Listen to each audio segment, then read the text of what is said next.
amaze kugwira mw'isi y'ikiyo,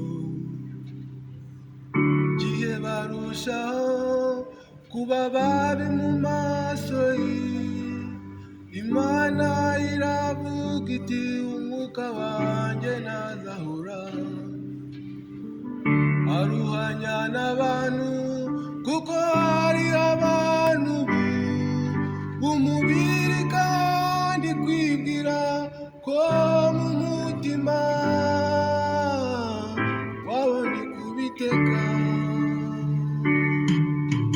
Bahawe amahirwe ya kabiri, bamaze imyaka 120,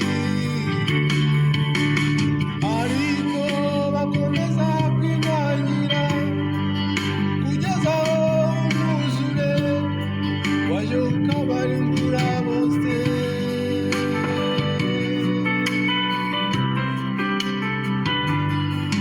Natwe Imana yaduhaye amahirwe ya kabiri ng'umuntu,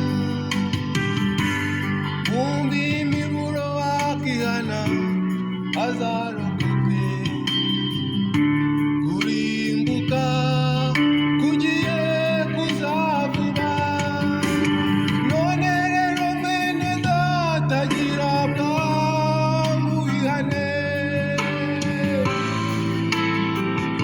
igishoboka.